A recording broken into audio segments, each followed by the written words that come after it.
Damos muchas gracias a Dios, hermano, de estar en esta mañana. Le damos la bienvenida a todos los que en esta mañana están aquí. También a todos nuestros hermanos que nos están mirando a través del internet. ¡Qué bendición! El internet ha sido un arma que Dios ha usado también. Sabemos que el enemigo la usa mucho, pero ha sido un medio que Dios ha usado en este tiempo de coronavirus, donde la gente se mantuvo encerrado para llegar a los hogares donde no se podía tocar la puerta.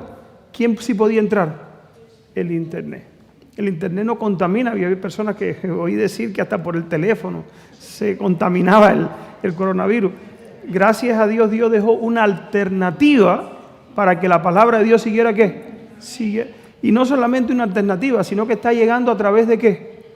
De este medio. El Señor está llegando a cada hogar en los lugares que nosotros no pensamos. Y hermano, yo me sorprendo de que eso sea así. La televisión, estos programas de los periódicos, los medios que Dios está usando son testigos que parecen silenciosos, pero que están llegando ¿dónde? A donde la gente está teniendo deseo.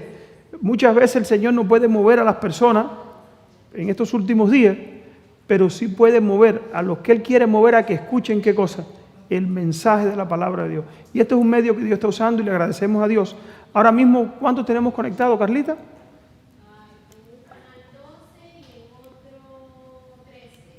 O sea, tenemos 25 personas participando con nosotros. O sea, ¿cuántos somos aquí?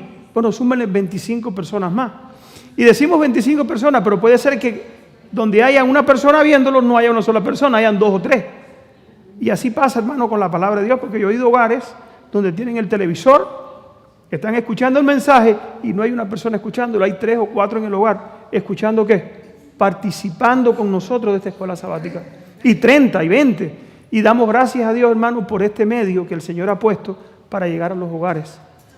Usado sabiamente y como dice la Biblia, recordemos que el hombre, y muchas veces se lo digo a las personas, cuando comió del árbol de la ciencia del bien y del mal, todo lo que en este mundo se ha desarrollado para el bien y para el mal. O sea, nosotros tenemos que con sabiduría elegir ¿qué cosa? Lo que es bueno. Y usarlo de la forma que pueda ser usado para arrancarle almas y personas ¿a quién? A Satanás en estos últimos días. Queremos darle la bienvenida. Ya veo al hermano que nos mira, que está aquí con nosotros hoy, lo veo por primera vez. ¿Cómo se llama? No soy bueno con el inglés. Kenny. Damos gracias a Dios y la hermanita ya la conocemos, ya ella es de aquí. Bienvenido. ¿Cómo? Carol es de aquí. Sí, Carol es de aquí. Damos gracias a Dios que están aquí con nosotros. Les prometemos que muy pronto los hermanos que vienen de la habla inglesa vamos a tener el aparatico de traducir y solamente se van a poder sentar y van a escuchar la traducción en el oído. Ya no lo hemos propuesto, pero ya vemos que lo necesitamos. Entonces, hermanos, vamos a abrir la palabra de Dios en este tema que yo lo vi tan importante, porque es bueno, hermano, que nosotros sepamos por la palabra de Dios, sepamos organizar los eventos proféticos y sepamos por la profecía saber en qué tiempo de la historia estamos parados y cómo la profecía se va a ir desarrollando y en qué lugar nosotros vamos a quedar. Siempre lo digo. ¿Por qué digo esto? Porque, hermano, el conocimiento solamente de los acontecimientos futuros no nos preparan. Fíjense, solamente el conocimiento no nos prepara. Tiene que haber una entrega y una determinación de nosotros a hacer la voluntad de ¿quién? Hacer la voluntad de Dios. Y eso tiene que ser todos los días en nuestra vida. Por eso quiero compartir con ustedes este estudio, pero antes quiero pedirle a Dios que nos acompañe a través de la oración. El que pueda ponerse de rodillas, oramos. Amante Padre que estás en el cielo, queremos darte muchas gracias porque en esta mañana tú nos has dado la oportunidad, Señor, de estar aquí en tu casa de oración. Te queremos rogar, Padre Celestial, que tú nos bendigas como pueblo, dándonos, Señor, la lluvia del Espíritu Santo. Señor, queremos rogarte que tú puedas en esta mañana manifestarte en cada corazón aquí presente, que tú puedas, mi Dios, trabajar en nuestras mentes y en nuestros corazones, para que al salir de aquí sepamos exactamente lo que tú quieres que sepamos y tomemos las decisiones que tenemos que tomar, mi Dios, viendo que este mundo rápidamente está llegando, Señor, a las horas finales, donde tendremos que decidirnos por la verdad y donde podremos, mi Dios, darle la bienvenida a Cristo nuestro Salvador. Bendícenos como pueblo y al estudiar tu palabra, Señor, danos sabiduría. Sé con aquellos hermanos que nos están mirando, Señor, a la distancia, que están participando con nosotros de esta escuela sabática. Permite que tu Santo Espíritu también pueda trabajar en sus corazones. Bendícenos, danos sabiduría y ayúdanos para darle el sentido correcto, Señor, a tu palabra. Que no nos desviemos, Señor, del propósito con que tu Santo Espíritu inspiró a los profetas y que podamos, Señor, iluminados por tu Espíritu, también ser influidos, mi Dios, de tal manera que podamos darle el sentido correcto a tu palabra. En el nombre de Jesús te lo pedimos. Amén, Señor. Amén. Amén. El último o los dos últimos versículos del Antiguo Testamento, Dios hace un anuncio que resuena hasta nuestros días.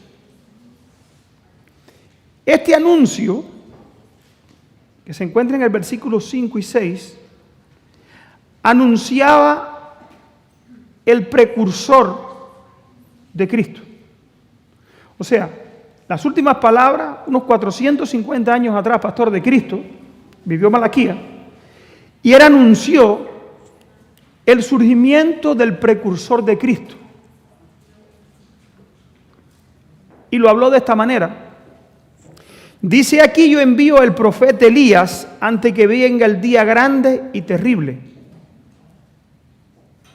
Él hará volver el corazón de los padres hacia los hijos y el corazón de los hijos hacia los padres, no sea que yo venga y hiera la tierra con maldición. Malaquías 4, 5 y 6. Ahí el profeta estaba anunciando que antes de la venida de Cristo iba a venir el profeta Elías, o iba a venir alguien con el poder y el espíritu de Elías a preparar el camino, o sea, hacer una reforma dentro del pueblo de Dios. ¿Para qué? Para que el pueblo de Dios recibiera a Cristo en su primera venida. Pero si analizamos un poquito más el versículo, también este versículo anuncia el día grande y terrible de Jehová. ¿Cuál es el día grande y terrible de Jehová? Para el pueblo de Dios han habido muchos días grandes, terribles. Pero hay un día que la Biblia dice que es el día grande y terrible, que es la segunda venida de Cristo.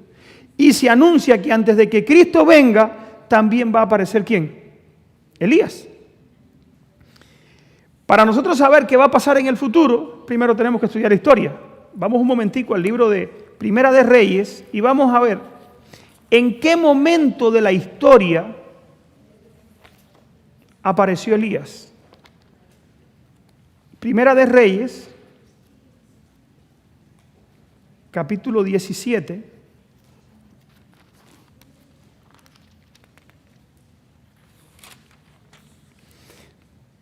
Vamos a comenzar en Primera de Reyes 16, 29 en adelante. ¿Qué condiciones hubo en el pueblo para que apareciera quién? Elías. ¿Qué condiciones tiene que haber en los últimos días para que aparezca Elías? Constantemente escuchamos en las redes el tercer Elías, viene el último Elías, y todo el mundo hoy se proclama el último Elías. Hermano, eso lo hemos escuchado. Nosotros somos el grupo del último Elías, y en el internet está llenos de personas que se llaman a sí mismos que son el último Elías.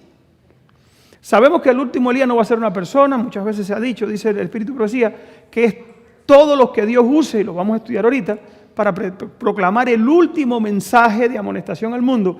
Pero vamos a ver bajo qué condiciones va a aparecer Elías.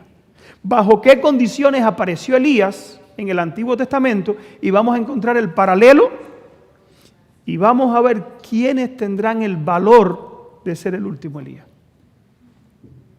¿Qué es el problema?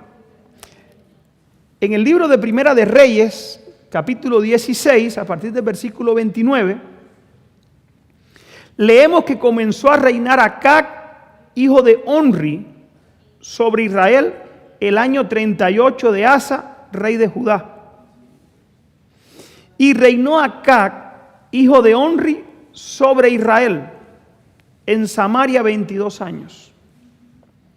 Y Acac, hijo de Omri, hizo lo malo ante los ojos de Jehová, más que todos los que reinaron antes de él. Porque le fue ligera cosa andar en los pecados de Jeroboam, hijo de Nabat, que tomó por mujer a Jezabel, hija de Ecbaal, rey de los Sidonios, y fue y sirvió a Baal y lo adoró. E hizo altar a Baal en el templo de Baal, que él edificó en Samaria. Hizo también a Acac una imagen de acera, haciendo así a Acac más que todos los reyes de Israel que reinaban antes de él, para provocar la ira de Jehová, Dios de Israel. En su tiempo, Hiel de Betel reedificó Jericó a precio de la vida. De Abirán, su primogénito, echó el cimiento y a precio de la vida de Segub, su hijo menor, puso sus puertas conforme a la palabra que Jehová había hablado por Josué, hijo de Nun. Entonces, Elías Tisbita apareció. Versículo 17, versículo 1 del capítulo 17. ¿Qué condiciones había en el pueblo? Había venido habiendo una apostasía terrible, terrible, terrible. Pero encontramos algo particular en la última etapa de esta apostasía que Dios dijo hasta aquí. El rey se unió ¿con quién? Con Jezabel. O sea, muchas veces hemos cogido esto como ejemplo de la unidad de ¿qué? Iglesia y Estado. Cuando la iglesia y el Estado se unieron como consecuencia, iglesia, mujer en la Biblia representa iglesia, lo sabemos, estoy predicando a los hermanos que son adventistas. El rey, que es representado ahí por acá, se une con Jezabel, trajo como resultado, según la palabra de Dios, vamos a un momentico a la palabra de Dios, versículo 4 del capítulo 18, como resultado de esta unión, Jezabel destruía a los profetas ¿de quién? De Jehová. En ese contexto que el Jezabel está persiguiendo y matando a los profetas, Dios levanta ¿a quién? A Elías. ¿Y con qué mensaje levanta Dios a Elías? Dice aquí: vive Jehová, Dios de Israel. Versículo 1 del capítulo 17. Entonces Elías Tisbita, que era de los moradores de Galaad, dijo acá: vive Jehová, Dios de Israel, en cuya presencia estoy, que no habrá lluvia ni rocío en estos años, sino por mi palabra. Y vino la palabra de Jehová diciendo: apártate de aquí y vuélvete al oriente y escóndete en el arroyo de Querín, que está frente al Jordán. Beberás del arroyo y yo he mandado a los cuervos que te den allí de comer. Y él fue, hizo conforme a la palabra de Jehová, pues se fue y vivió junto al arroyo de Querit, que está enfrente del Jordán. Vamos a dejarlo hasta ahí. ¿En qué contexto, hermano, estaba pasando? Dice Profetas y Reyes. Gracias a Dios por estos libros, siempre lo agradezco a Dios. Hermano, esto es una ayuda de incalculable valor para el que quiera conocer la verdad. ¿Qué contexto estaba sucediendo? Vean cómo el Espíritu de Profecía lo presenta como una película. ¿A cuánto le gustan las películas? Hermano, no hay película más bonita que leer estos libros. Parece que esto es un libreto. Aquí están los personajes cuando hablan, cuando dicen. Yo les invito, no se dejen llenar por las películas de acción del televisor o del Netflix. Hermanos jóvenes, lean esta historia. No hay nada que fortalezca más la mente y prepare más el corazón para obedecer a Dios que leer estos libros. Satanás lo sabe y por eso ha querido, ¿qué cosa? Ha querido llenar de oprobio a quien escribió estos libros. Dice aquí, oigan qué condición. Dice, desde la muerte de Jeroboam hasta el momento en que Elías apareció frente a Acab, el pueblo de Israel sufría una constante decadencia espiritual. Primer punto, constante decadencia espiritual. Estaba gobernada la nación por hombres que no temían ¿a quién? A Jehová. Y podemos decir, bueno, ¿cómo alguien que no teme a Dios estaba en puesto de importancia, de influencia? Hermano, cuando comienza la apostasía, Satanás comienza a hacer de la suya y comienza a poner él y Dios esperando a ver qué hace la gente, porque Dios nos da libre albedrío, se queda en espera hasta que levanta un Elías, porque Dios no deja que Satanás se salga con la suya, con todo. Él espera a ver qué va a pasar, y eso estaba pasando en Israel. Y dice aquí, gobernada la nación por hombres que no temían a Jehová y que alentaban extrañas formas de culto. ¿No está pasando lo mismo hoy? El pueblo de Dios, el pueblo adventista no está sufriendo lo mismo. No está pasando. Oigan la música de la iglesia adventista. Eso es una extraña forma de culto. ¿Sí o no, pastor? Cuando en la iglesia adventista se usó la música, el danzón o el merengue o la bachata o la música, los ritmos mundanos, cuando la iglesia adventista lo introdujo para adorar a Dios, la batería, instrumentos de música que Dios nunca estableció en la palabra de Dios para que se adorara, han sido introducidos ¿dónde? Y han sido introducidos por personas que no temen ¿a quién? A Dios. Vamos a seguir en el contexto. O sea, esta decadencia no fue en un día. Esto comenzó hasta el punto que se unió la iglesia con el rey. Cuando ese momento llegó, vamos a seguir leyendo aquí. Dice aquí,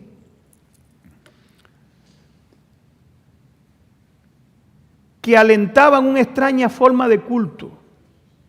La mayor parte de ese pueblo fue olvidando rápidamente su deber de servir al Dios vivo y adoptó muchas de las prácticas idólatras de las naciones que lo rodeaban. Nadab, hijo de Jeroboam, ocupó el trono de Israel tan solo durante 2 meses. Su carrera dedicada al mal quedó repentinamente tronchada por una conspiración encabezada por Baasa, uno de sus generales, para alcanzar el dominio. Mataron a Nadab con toda la parentela que podría haberle sucedido, conforme a la palabra de Jehová que él había hablado por la boca de su siervo Ahías, por los pecados de Jeroboam que él había cometido y con los cuales hizo pecar a Israel. Así apareció la casa de Jeroboam. El culto idólatra introducido por él trajo sobre los culpables y ofensores los juicios retributivos del cielo. Sin embargo, los gobernantes que siguieron fueron Baasa, Elán, Sirri y Onre, y durante un plazo de casi 40 años. ¿Por qué leo esto? Porque esto no fue en un día. Esto fue un periodo. Capítulo 8, Profetas y Reyes.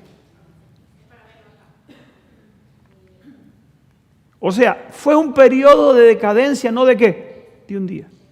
Las mentes se fueron preparando y empezaron a ver la mentira y el error como ¿qué? Como la verdad de Dios. Al tal punto que se unieron la religión verdadera, se unió, o lo que se decía ser la religión verdadera, ¿con qué? Con el paganismo. Y hubo una mezcla. En ese tiempo de mezcla, Dios levantó ¿a quién? A Elías. Ahora, importante aquí. ¿Con qué mensaje Dios levantó a Elías? Vamos a abrir la Biblia. Elías trajo 2 mensajes. Elías trajo un mensaje para el rey y trajo un mensaje para el pueblo. ¿Sabemos eso? Vamos a verlo en la Biblia.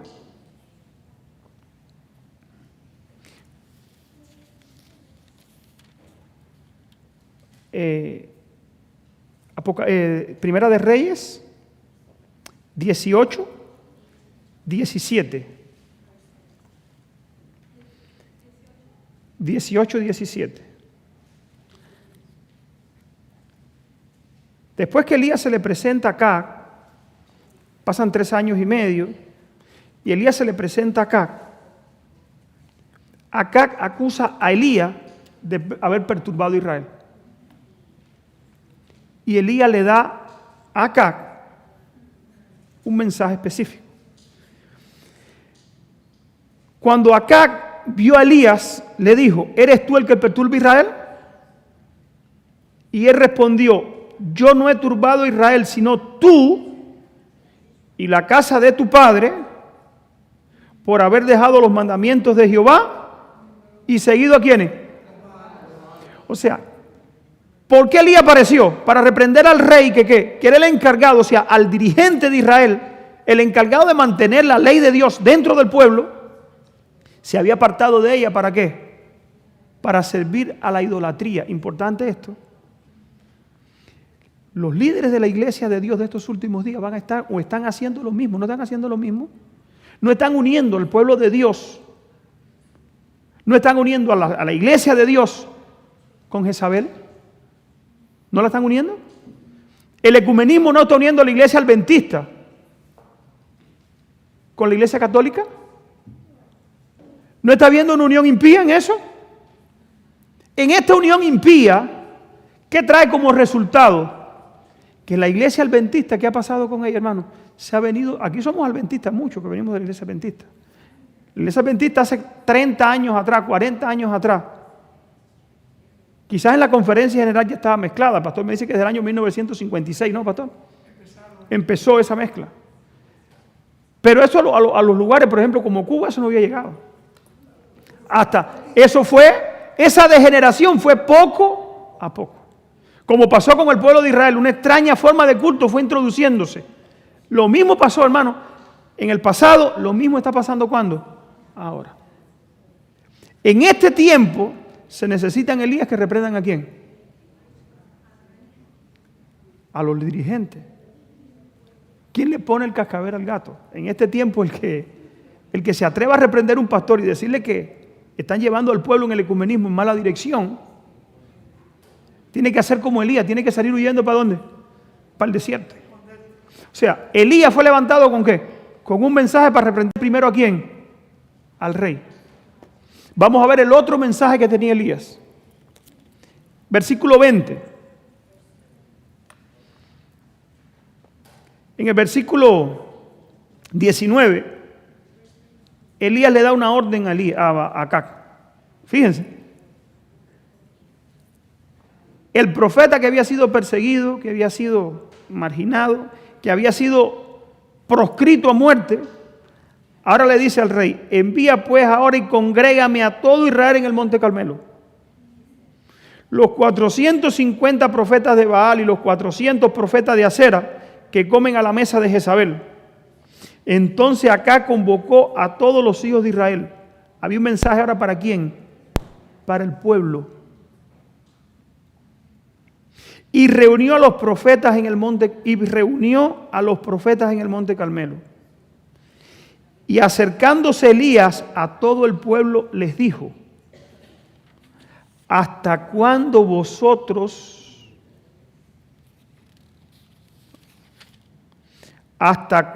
claudicaréis vosotros entre cuántos pensamientos? ¿Había un mensaje para el pueblo? ¿Había un mensaje para el rey? Fíjense, al rey le dijo: tú eres el responsable de que está pasando ¿qué? De que está pasando esto. Y al pueblo le dijo: ¿hasta cuándo ustedes van a estar entre qué? O el adventismo histórico es el de verdad, o la nueva forma extraña de culto que está introduciéndose es lo que hay que seguir. Y hermano, ¿cuántas personas hay que admiran la obra que se está haciendo, los grupos estén propios, pero no se deciden?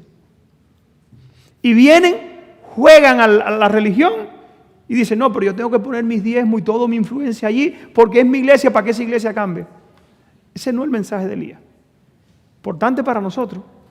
Dice aquí, si Jehová es Dios, síganle. Si Baal es Dios, vayan en pos de él. Elena de White, hablando de esto, dice aquí, hablando de Elías, quiero compartir con ustedes, hermanos, me perdonan si les cojo algún tiempito, pero esto está tan importante que es como una película. Entre las montañas de Galaad, al oriente del Jordán, moraba en los días de Acab un hombre, y aquí viene cómo era Elías. ¿Por qué hoy no se hace eso? Yo quiero poner en tu mente cómo era Elías. Yo quiero poner en la mente de los hermanos cómo era Elías. ¿Qué carácter tenía Elías? ¿Qué actitud tenía Elías frente al mal? Yo estaba leyendo esto y hacía una comparación entre los que van a ser sellados. Y yo les invito, busquen el sellamiento y cojan este libro. Y miren el carácter de Elías y miren el carácter de los que reciben el sello de Dios. Yo no lo hice por honor al tiempo porque sé que no va a alcanzar ni para la mitad de lo que aquí traigo. Porque hermano, está tan interesante esto que los fusilánimes, los de doble ánimo, los apocados, como decía la Biblia, hermano, tiene que haber un despertar en ellos. Tiene que haber una determinación a ponerse de parte de Dios. No se puede jugar al ser cristiano, no se puede jugar a que sí, a que... No. Tiene que ponerse de parte de Dios, el pueblo de Dios, o va a ser al finado, hermano, pasado por alto. Es lo que yo quiero que tú pongas en tu mente. No es lo que yo digo, no es lo que yo creo, es lo que Dios ha dejado establecido, ¿dónde? En su palabra, para su pueblo. Dice aquí, oigan cómo era Elías. Entre las montañas de Galaad, al oriente del Jordán, moraba en los días de Acab un hombre de fe y de oración. ¿Qué tenía Acab? Elías. ¿Qué tenía Elías? Fe y oración. Frente a los problemas, ay, no sé qué hacer ahora, mi madre, tengo este problema. No, Elías era un hombre que resolvía los problemas ¿con qué? Con oración. Hermano, ¿qué falta hacen hombres así? Oración, hay problemas, vamos a orar. No le tenía miedo al COVID, dice el pastor. Era un hombre que tenía que, hermano, cuando dicen el COVID, la gente sale huyendo. No tienen el espíritu de Elías. Pidámosle a Dios el espíritu de Elías. Ese espíritu se va a derramar en sus hijos. ¿En qué tiempo? En estos últimos días. Hay una plaga por ahí que está matando a la gente. Yo mejor me escondo y cuando pase la plaga, traje el punto porque el pastor lo tocó. Pero hermano, es importante que nosotros aprendamos las características de estos hombres. Esto no está aquí por historia. ¿Por qué dice que va a ser al final así? ¿Por qué Dios dejó este capítulo aquí? Para que los que quieran vivir en los últimos días sepan qué tienen que hacer. Hay problema en la familia, fe y oración. No me hables de otra cosa. Yo quiero pedirle a Dios que me arregle mis hijos, me arregle mi mujer, me arregle mi esposo, me arregle que Dios sea el que lo arregle. Y voy a ayunar y le voy a pedir a Dios que haga algo con él, que lo ponga a descansar o que lo traiga de vuelta. Hermano, Elías era así. Elías cuando iba de regreso, lean este capítulo, dice que Elías miraba el cielo y decía, pon el cielo como bronce y la tierra ponla como hierro, que no puedan comer, que no haya tierra, que no haya sembrado, que no haya nada, para que se den cuenta que Dios es Dios. Ese era Elías. ¿Dónde están los hombres así hoy? Pero él sabía que Dios tenía poder y que Dios amaba tanto al pueblo que aún en el castigo era la forma que de la gente saliera de qué, de la idolatría, porque en el pecado te vas a perder y cuando Cristo venga no hay cielo para ti. Y yo puede ser que yo ame mucho a mi hijo, pero está perdido. ¿Para qué hago amándolo aquí? El que ama de verdad se preocupa.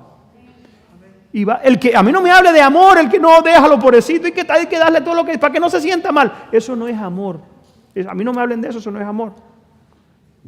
El amor verdadero, hermano, lleva a si no lo puedo obligar, ¿ustedes saben quién sí lo puede obligar? Dios. Y hermano, cuando Dios obliga con enfermedades, he oído de personas, te tiran en una cama y tú dices, ay, pobrecito, pero está en la cama. Hermano, es mejor que esté en la cama para Cristo y no en el mundo perdido. Yo no sé ustedes cómo ven las cosas, pero yo lo veo así. Elena de White dice de un hijo de ella, lo prefiero en un ataúd que verlo muerto para Cristo. Eso es duro en estos últimos días, ¿verdad? La gente dice, eso es demasiado duro, qué duro es Rodi. Hermano, no es Rodi. Duro es la prueba que viene. Ahorita la vamos a leer. Duro es lo que viene, y los que no tengan esta determinación se van a poner de parte de Satanás. Eso que tiene mucho amor, que no es amor, eso es mentira, eso no es amor. Es un sentimiento que lo cubren para justificar, ¿qué cosa? La tolerancia al pecado. No es otra cosa. Yo leo la historia de Elías, y hermano, esto me inspira cada vez que yo lo leo. ¿En qué momento apareció Elías? Deja que se una la iglesia y el Estado aquí en Estados Unidos. Deja que se termine de consumar la unidad iglesia católica en el ecumenismo junto con el gobierno de los Estados Unidos. Dejen que eso pase para que ustedes vean. Claro que Elías tenía que ser un hombre de oración si él sabía que presentarse delante de acá le podía costar ¿qué cosa? La cabeza. Fíjense que se presentó, le dio el mensaje, viró la espalda y se fue. Dios le dijo, desaparece que te van a matar. Y lo llevó, dice, según la historia, cerca de Inglaterra, bien lejos de Israel. Elías lo buscó, acá lo buscó por cuanto reino había y no lo encontró. Dios lo llevó bien lejos, 40 días lo tuvo caminando. Hermano, eso es para nosotros, ¿qué cosa? Un mensaje. Quiera Dios que nosotros sepamos en el momento en que estamos viviendo. El mundo se está acabando, cada día es una noticia nueva. Me tocó predicar el miércoles, yo soy de los hermanos. Debiéramos hacer aquí una sesión de noticias que están pasando nada más, hermano, para que a ver si nosotros nos despertamos. Yo no sé qué vamos a hacer con nosotros. Dice aquí,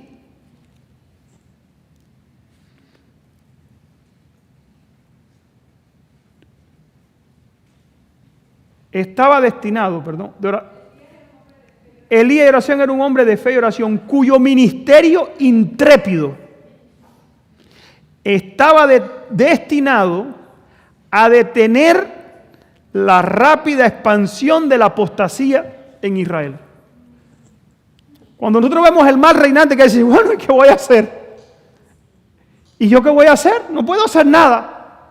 Si Elías hubiera pensado como nosotros, ¿qué hubiera pasado, pastor? ¿Qué hubiera pasado? No, yo no puedo hacer nada. ¿Yo qué voy a hacer? No, yo calladito me veo más bonito. Deja que todo el mundo haga lo que quiera. Eso lo hemos oído, hermano. Quiera Dios que entre nosotros haya un despertar aún, y los hermanos que nos están viendo, y estamos viviendo en un rápido deterioro de la religión en los Estados Unidos. Rápido, el adventismo, hermano, va a una velocidad, y eso ha venido en influencia, ¿sabe para dónde? Aún para los movimientos de sostén propio, para los que nos decimos ser de verdad presente. Dice aquí, alejado de toda ciudad de renombre. Elías no vivía en Miami, ni en West Palm Beach, una ciudad de renombre, sin ocupar un puesto elevado en la vida. Elías el tisbita inició, sin embargo, su misión confiando en el propósito que Dios tenía de preparar el camino delante de él y darle abundante éxito. La fe, la palabra de fe y de poder estaba en sus labios. Consagraba toda su vida a la obra de la reforma. ¿Por qué había poder en Elías? Porque su vida estaba dedicada ¿a qué cosa? A la obra de la reforma. El plan que Elías tenía, hermano, al final se van a levantar muchos Elías. Muchos Dios va a tener. Gente que lo va a dejar todo. Gente que no va a estar preocupado por una casa, por el carro, que no va a estar preocupado por su negocio, que no va a estar preocupado por el dinero, que van a dedicar su obra, su vida, a la obra de ¿qué? De llevar una reforma. ¿Y en este mundo se necesita una reforma? Sí se necesita. En el mundo religioso se necesita una gran reforma y se va a hacer al final. Dios no la va a dejar así. Dice aquí, la suya era la voz de quien clama en el desierto para reprender el pecado y rechazar la marea del mal. Aunque se presentó al pueblo para reprender el pecado, su mensaje ofrecía también el bálsamo de Galac a las almas enfermas de pecado que deseaban ser sanadas. Y aquí viene el segundo párrafo, el que lo pueda leer en su casa. Yo no lo voy a leer, hermano, pero no era el tiempo. Como cuando Elías iba, veía la tierra de Jerusalén, los ríos, todo. Él mismo decía, ¿cómo todo esto se va a secar? Él mismo se preguntaba, óyeme, los arroyos, todo verde, todo hermoso. Y la gente de su tiempo creía que toda esa bendición pertenecía, ¿saben a qué? A que Baal era quien los bendecía. Y él dijo, para que vean que no es Baal, le pidió a Dios que Dios secara todo, hermano, y secó. Hace poco yo leí aquí que Satanás dice que las mismas bendiciones que Dios nos da, Satanás las tuerce y nos hace pensar que somos merecedores de algo o usamos eso que Dios nos da para el adelantamiento de su obra y hace que nosotros hagamos con el dinero y los recursos que Dios nos da lo que no debemos, para nuestra propia maldición. Lo mismo pasaba en el tiempo de Elías. Dios los bendecía y ellos decían que se los daba, ¿saben quién? Baal. Por eso Elías se opuso a que esa obra continuara. Sigue diciendo aquí. Elías fue enviado con la misión de comunicar a Acab el mensaje relativo al juicio del cielo que pronto le llegaría. Él no procuró ser mensajero del Señor. La palabra del Señor le fue confiada y lleno de celo por el honor de la causa de Dios. ¿Qué llenó de celo a Elías? La causa de Dios. Fíjense, no era el orgullo, no era que hablaran mal de él para defender su honor, no era para defender su carácter, no era para defender su nada. Lo que llenaba de celo a Elías era la causa de ¿quién? El honor de la causa de Dios. Que la causa de Dios no estuviera en boca de ¿quiénes? De los enemigos de Dios. Lo que Elías quería era que la causa de Dios fuera puesta en ¿qué? No vaciló en obedecer la orden divina. Aun cuando obedecer era como buscar una presta destrucción en las manos de este rey impío.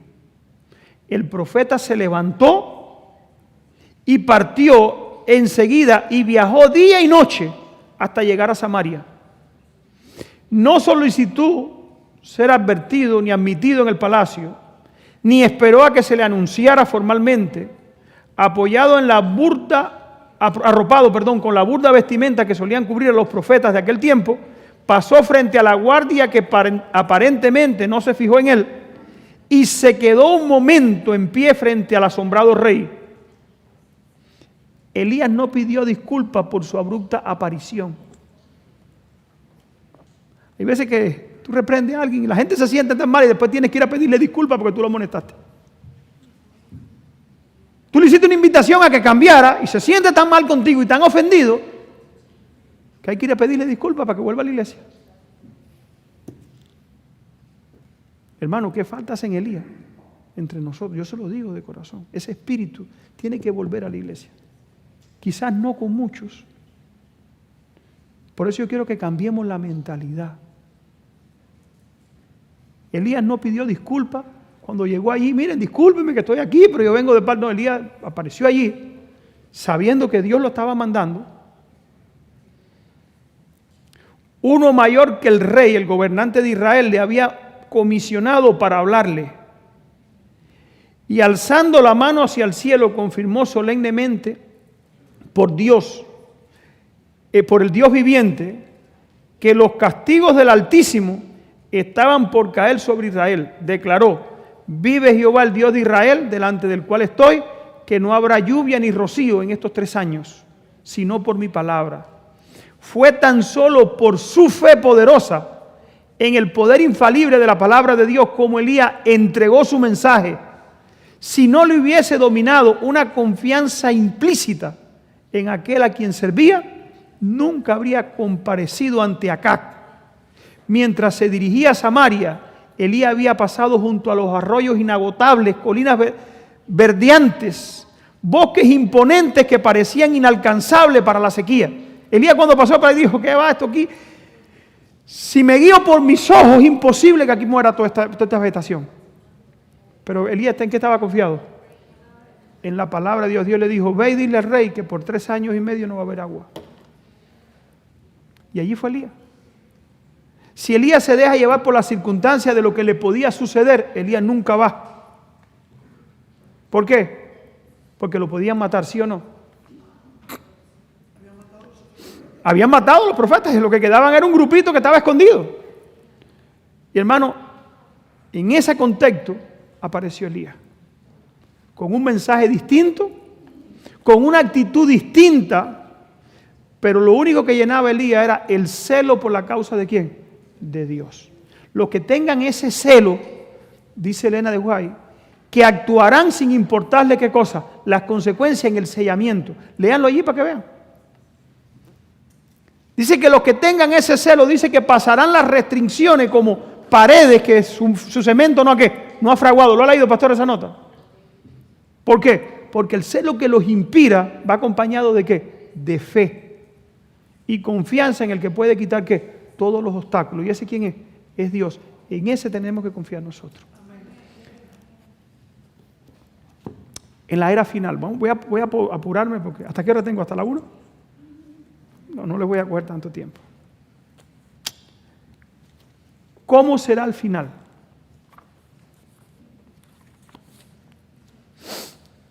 Les invito a leer este libro, página 139 de este libro en español, no sé en inglés qué página es. Profetas y Reyes.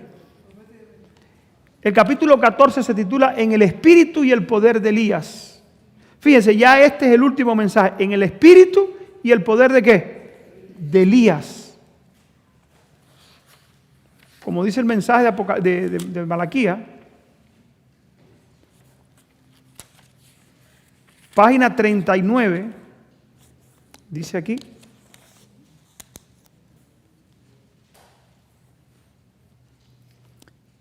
En la obra final que Dios realizará en la tierra, Él establecerá, el estandarte de su ley volverá a enarbolarse. ¿Con qué mensaje apareció Elías? Tú y la casa de tu padre son los que han perturbado a Israel. ¿Por qué? Porque se han apartado de los mandamientos de ¿quién? De Jehová. El último Elías va a hacer lo mismo. ¿Va a tratar de qué? De levantar los mandamientos de Dios. Dice que los mandamientos, dice aquí, los estandartes de la ley de Dios volverán a enarbolarse. Puede prevalecer la religión falsa. Abundará la iniquidad. Enfriarse el amor de muchos. Puede perderse de vista la cruz del Calvario y pueden las tinieblas esparcirse por la tierra como mortaja. Puede volverse contra la verdad toda la fuerza de las corrientes populares. Pueden tramarse una maquinación tras otra para destruir al pueblo de Dios. Pero en la hora de mayor peligro, el Dios de Elías suscitará instrumentos humanos para proclamar un mensaje que no será callado. Esto es una buena noticia. En el momento de más problemas, Dios, el que levantó a Elías, también va a levantar ¿a quiénes? A hijos fieles. ¿Quieres ser tú de eso? Hermano, yo le pido todos los días, cuando yo voy a mi casa, hay veces que yo le pido a Dios, Señor, ayúdame a tener valor y ver las cosas que tú quieres que yo vea. Ayúdame a ver como tú quieres que yo vea. Ayúdame a ejercer fe cuando nadie tenga, ayúdame, porque yo quiero, no por ser mayor que nadie, ni por ser mejor que nadie, yo quiero glorificarte. Hermano, esa debe ser la oración de los hijos de Dios. Celo por la causa de Dios. Ayúdame a ver, ayúdame a no dejar que me ciegue ni la pasión, ni el sentimiento, ni la conveniencia, ni la amistad de alguien, porque hay veces que la política o la amistad de alguien que viene mientras es un impío, pisoteando la ley de Dios, está en la iglesia, que nada de eso, hermano, nos ciegue. Porque, hermano, los que se rompan todo vínculo terrenal son los únicos que van. No es que tú te pelees con todo el mundo, sino es que tú abras tu mente a Dios y que dejes que Dios trabaje contigo sin importarte el criterio de nadie. Los hijos de Dios no pueden ser moldeados por el criterio de quién, ni de amigo, ni de esposa, ni de esposo, ni de padre, ni de hijo, ni de familia, ni de nadie. Nadie puede gritar, nadie puede guiar, nadie puede modelar el criterio de un cristiano. El único que puede modelar el criterio de un cristiano, ¿quién es? La voluntad de Dios. Por eso Dios cogió a Elías. Por eso Dios cogió a Juan el Bautista. Elías, un hombre de oración y fe, que había roto todo vínculo con todo lo que el mundo tenía para ofrecerle. Hermano, importante esto. Dice aquí, Dios suscitará, oye eso. Los últimos días, el Dios de Elías suscitará instrumentos humanos para proclamar el mensaje que no será callado. En las ciudades populosas de la tierra y en los lugares donde los hombres más se hayan forzado por hablar contra el Altísimo, se oirá la voz de una reprensión severa. Una reprensión severa. ¿Tendremos que ser valientes para hacer eso? ¿Sí o no? Hay que pedirle a Dios mucho valor.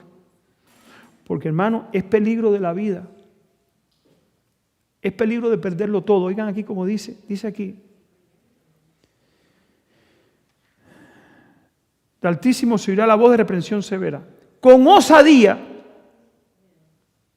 los hombres designados por Dios denunciarán la unión de la iglesia con el mundo. ¿Quién denuncia la unidad de la iglesia con el mundo? ¿Quién le dice a un cristiano, no te vistas así porque no es correcto? ¿Quién denuncia eso? No, ella sabe o él sabe. No le digas nada, pobrecito. Dios va a levantar hombres que van a denunciar la unidad de la iglesia ¿con qué? Con el mundo. Dice aquí, sigue leyendo aquí.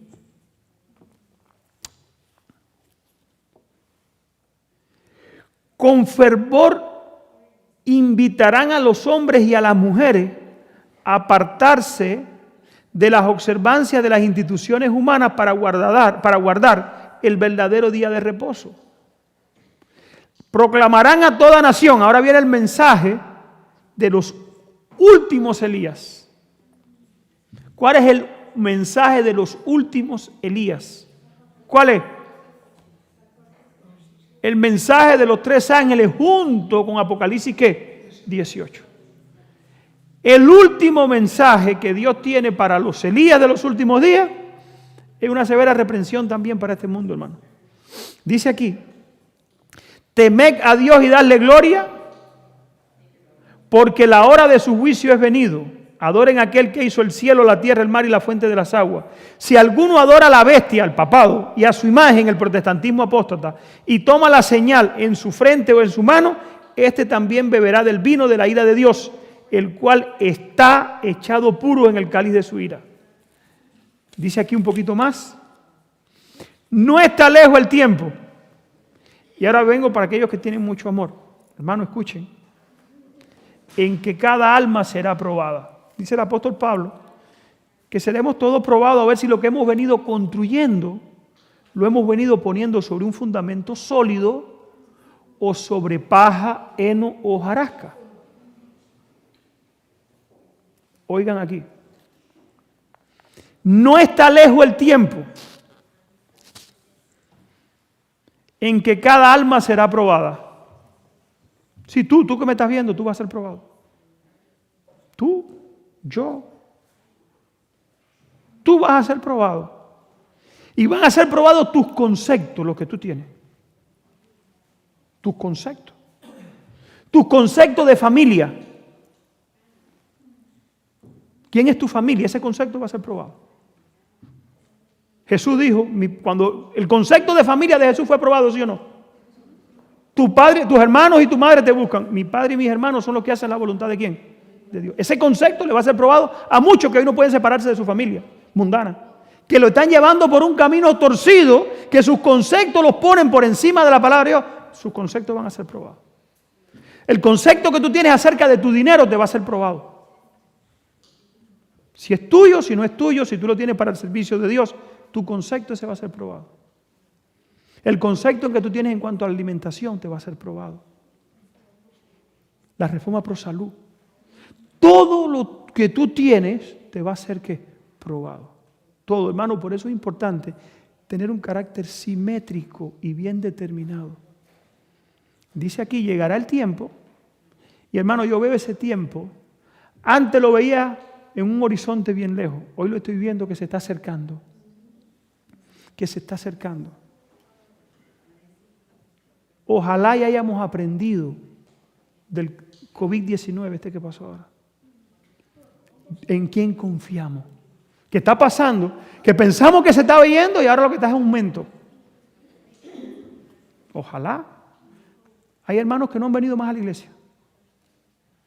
Aquí de nosotros. Por miedo al COVID-19.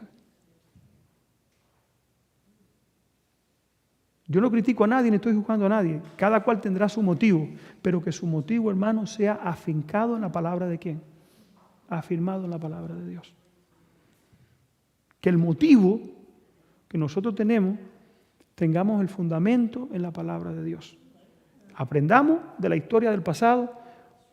Dice aquí,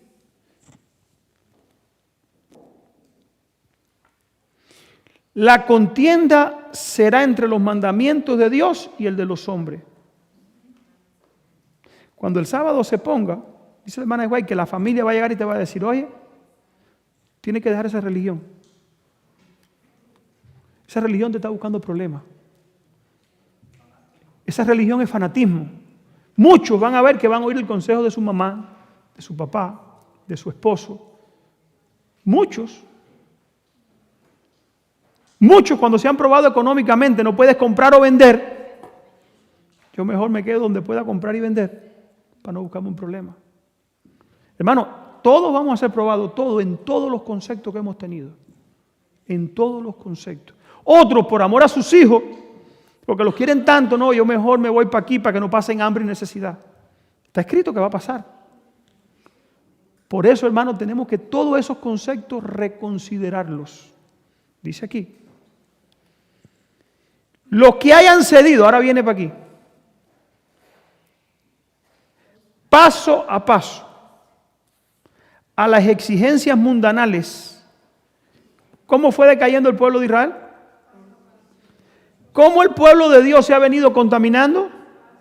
Hermano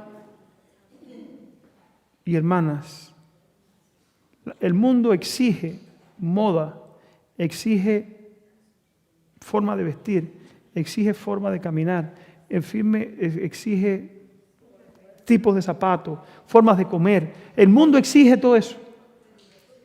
Exige diversiones, exige en tiempo de vacaciones, hay que ir a divertirse porque hay que divertirse. Exige, si hay vacaciones, nos tenemos que ir para allí, para el parque de Orlando. Eso exige el mundo, para poder estar en su estatus. Los que hayan venido cediendo poquito a poquito a eso, oigan qué va a pasar con ellos. Los que se hayan ido conformando a las costumbres del mundo, cederán. ¿Qué pasará con ellos? A las autoridades. Qué triste. Tanto tiempo, cada sábado, escuchando este sermón, cada sábado escuchando, y cuando llegue el momento, uno ceda y todo lo que tiró para atrás se perdió. Dice aquí, cederán a las autoridades antes que someterse al ridículo, a los insultos, a las amenazas de encarcelamiento y a la muerte. En aquel tiempo, el oro quedará separado de la escoria. ¡Qué bueno! Si yo soy escoria, qué bueno que yo me vaya, hermano, para que los que son oro puedan seguir hacia adelante. Yo lo veo algo bueno, aún por amor a los que son oro. Que ya no va a haber, hermano, que cuando tú quieras hacer la voluntad te diga, sí, pero hay que tener cuidado. Qué bueno, hermano, que ya esos hermanos no van a estar. que son un obstáculo para la obra de Dios cada vez que quiere avanzar. Ellos son los que le ponen freno y siempre te ponen espérate, tienes que pensar, eso ya no va a ¿qué? Esos no van a estar. ¿Sabes por qué? Porque cuando ellos hablaban no se daban cuenta, hermano, que estaban siendo influenciados por otro que trataba de ¿qué? De como Pedro trató de frenar a Cristo, estaban haciendo lo mismo. Dice aquí, el oro quedará separado de la escoria. La verdadera piedad, la que es de verdad, no la que es falsa, no la que te dice, hermanito, yo te amo, esa no. La verdadera piedad se distinguirá claramente de la apariencia de ella y el oropel. Más de una estrella que hemos admirado por su brillo se apagará entonces en las tinieblas. Los que hayan asumido el atavío del santuario, pero no están revestidos de la justicia de Cristo, se verán ahora en la vergüenza de su desnudez. Entre los habitantes de la tierra hay disperso en todos los países. Hermano, ¿cuándo aparecen los verdaderos Elías? Cuando la crisis comience. Los de ahora, ¿sabe qué somos? Y yo también me cuento ahí.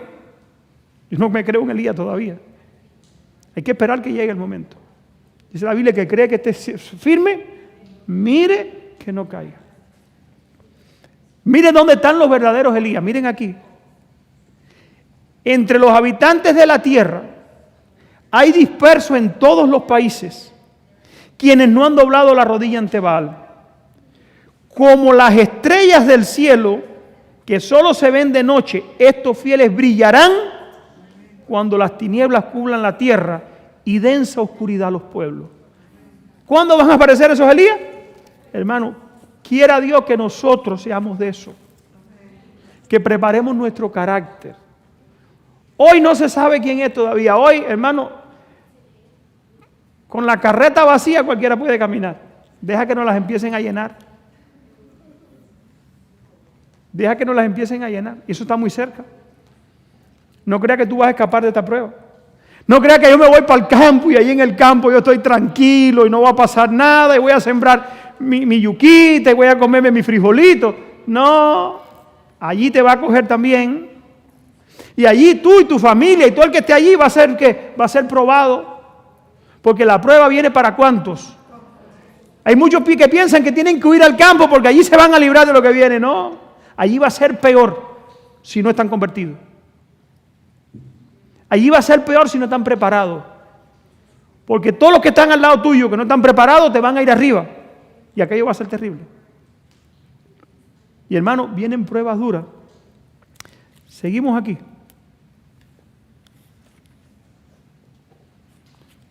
Página 148. Hermanos, les invito, lean estos libros en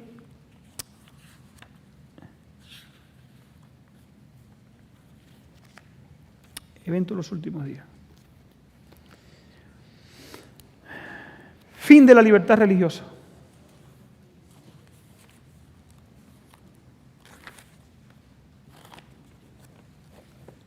¿Qué ha pasado en los Estados Unidos en estas últimas semanas?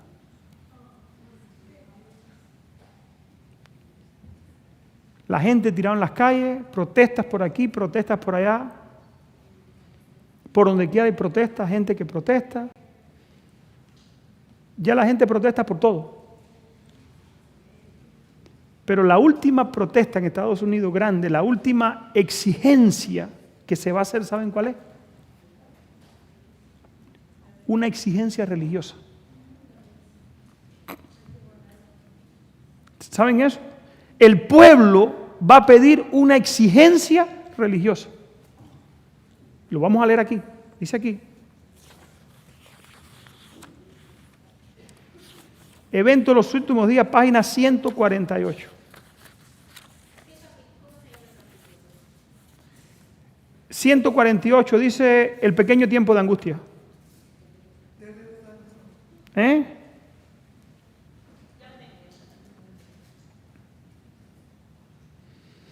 La ley de Dios ha de ser invalidada por los instrumentos de Satanás. Así se llama el capítulo, fin de la libertad religiosa en los Estados Unidos. Parece que eso no va a pasar aquí, ¿verdad? Este país es el país de la libertad religiosa. Si en los años 50 se hubiera dicho que el Papa iba a venir a hablarle al Congreso, ¿qué hubiera pasado? Si en el tiempo de Harry Truman le hubieran dicho al presidente y al Congreso de los Estados Unidos, aquí va a venir el Papa y va a sentarse con ustedes y les va a dar un sermón de qué es justicia y qué es bueno y qué es libertad religiosa, el Papa, en los años 50, ¿qué hubiera pasado? Pero este libro estaba escrito en el año 50, eso es lo que dicen que Elena de White no es profeta. Ella, explicando Apocalipsis 13, dice, este país, que ha sido el país de la libertad religiosa, va a recibir al papado. Le va a abrir las manos, le va a dar la bienvenida y va a ser acogido como en ningún otro. No solamente eso, le harán una imagen al papado. Y no solamente eso, dice, ese es el último acto del drama.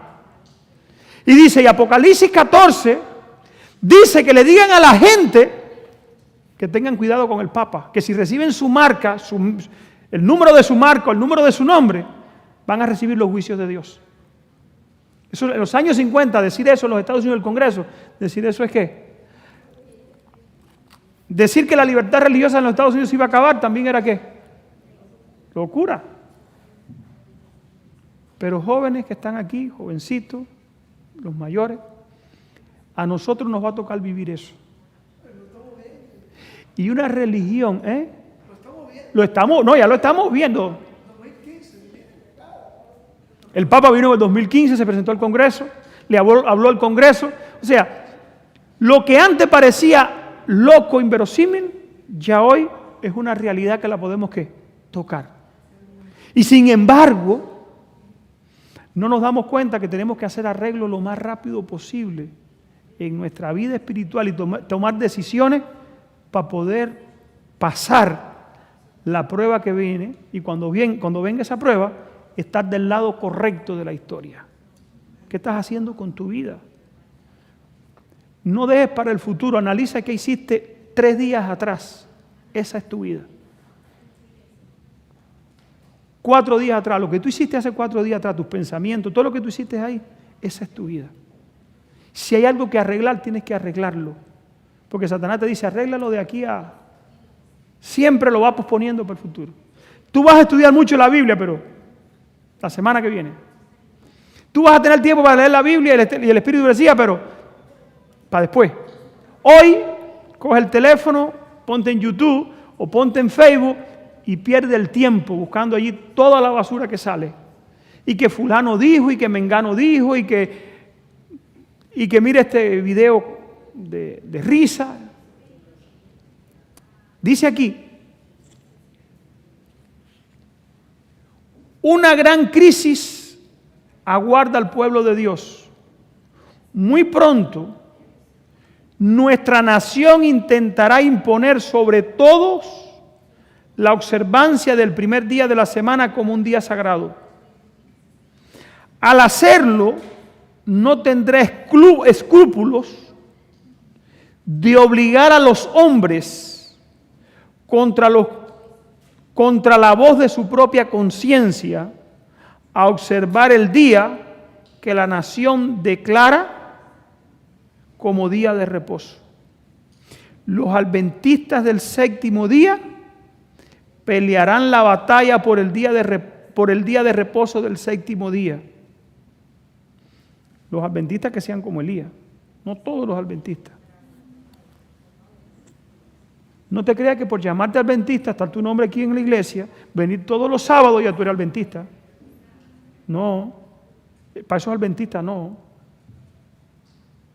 El adventista es el que tiene el espíritu del adventismo. ¿Cuál es el espíritu del adventismo? ¿Qué hizo Elías? Dedicó su vida a la obra de la reforma. ¿Quiénes son los adventistas? ¿A qué tú dedicas tu vida? ¿A tu esposo, a tu esposa, a tus hijos, a tu casa, al dinero? Cuidado, muy importante esto. Dice aquí,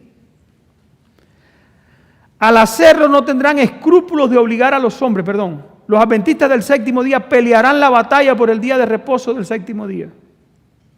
Las autoridades en los Estados Unidos y en otros países, aquí van los que piensan que si se van de Estados Unidos resuelven el problema, se levantarán en su orgullo y poder y promulgarán leyes para restringir la libertad religiosa. Los protestantes de los Estados Unidos serán los primeros en tender la mano a través del doble abismo al espiritismo y al poder romano, y bajo la influencia de esta triple alianza, el país marchará en las huellas de Roma, pisoteando los derechos de la conciencia. Tú que me escuchas, ¿tendremos el valor de ser como Elías? ¿Tendremos el valor de sacrificarlo todo? Hermano, toda la palabra de Dios ha sido dicha. Cristo ha hecho una expiación y todavía Cristo está ¿dónde, pastor? ¿Dónde está Cristo todavía? En el lugar santísimo, o sea, hay esperanza. Todo esto, hermano, está en el futuro. Gracias a Dios, leíamos aquí el miércoles, que todavía no ha sucedido. ¿Puede cambiar tu concepto? Haz una reconsagración. Haz una renovación de tus votos con Dios. Haz una renovación de tu pacto con Dios. Pon a Dios y tu casa, como dijo Josué, como decía en la lección hoy, yo y mi casa serviremos a Jehová. Josué también dijo eso. Hermano, en cada momento de la historia de la vida, de la historia de este mundo, el pueblo de Dios ha tenido que hacer esa misma decisión. Miren a ver a quién van a servir. Josué dijo, yo y mi casa serviremos ¿a quién? A Jehová. Elías dijo lo mismo. Si Jehová es Dios, síganlo, y si Baal es Dios, vayan en pos de él. Pero nosotros tenemos que hacer, no podemos seguir jugando, hermano, porque ya va a llegar el momento en que ya no va a haber tiempo. Cuando Cristo salga del lugar santísimo, ¿qué tú vas a haber hecho con tu vida? Puede ser que te parezca imposible vencer el pecado que te tiene apretado. Puede ser que te parezca imposible vencer el odio, el adulterio, la fornicación, la envidia, un vicio que te tiene agarrado que nadie lo sabe. Pero no es imposible. En esta última historia, en este último lapso de tiempo de la historia, también Dios va a hacer provisión adicional para su pueblo que le busca. El más interesado en tu salvación no eres ni siquiera tú. No soy yo. Ni siquiera tú. El más interesado en tu salvación, ¿quién es? Jesucristo. Y si tú lo buscas, todos los que tienen hijos aquí saben lo que es tener hijos. Cuando el hijo se acerca a nosotros, por muy malo que haya sido, y nos pide disculpa, ¿quién o perdón? ¿Quién no lo perdona? ¿Quién le guarda rencor a un hijo? ¿Quién? Pues dice la Biblia que el amor de Dios supera 10 veces más. El amor 10 veces, no 1.000 millones de veces más que lo que nosotros podemos sentir. Hermano, que Dios nos ayude. Viene una crisis, no es un juego. Los verdaderos Elías tienen que ponerse de parte de Dios. ¿De qué parte vas a estar tú? Yo no lo puedo decidir, pero tú sí lo puedes decidir. Yo sí he decidido de qué parte quiero estar.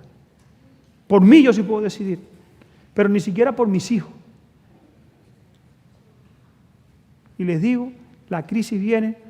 Quedaron otras notas por compartir, pero bueno, ahí la vamos a dejar. Que el Señor nos bendiga y que podamos, hermano, hacer la firme decisión de prepararnos. Que el Señor te bendiga.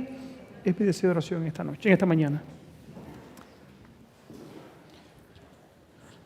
Padre nuestro que estás en el cielo, queremos darte gracias, Señor, porque tú nos has avisado, Señor, de esta lucha que sabemos que tendremos que enfrentar muy pronto. Elías, mi Dios, fue comisionado en tiempos difíciles. Sabemos que al final tú también vas a levantar, mi Dios, a personas que ahora parece que están en el anonimato, pero que han venido siéndote fieles a la luz, a la verdad que han conocido. Y en el momento de crisis, Señor, tú los vas a levantar para que honren y glorifiquen tu nombre. Ayúdanos para estar, Señor, entre ellos. Señor, ayúdanos para hacer decisiones. Te pido por estos jóvenes que hay aquí, por estos niños, que tú obres en sus vidas también, Padre Celestial, y que estén dispuestos a sufrir el oprobio, la burla, aún de sus compañeros de escuela, por ser diferentes, Señor, porque te glorifican a ti y la gloria que ellos quieren llevarse no es la del mundo, sino que tu gloria, mi Dios, sea expresada y manifestada en ellos a este mundo que está apareciendo. Permite, Padre Celestial, que tu Espíritu Santo venga en nuestra ayuda.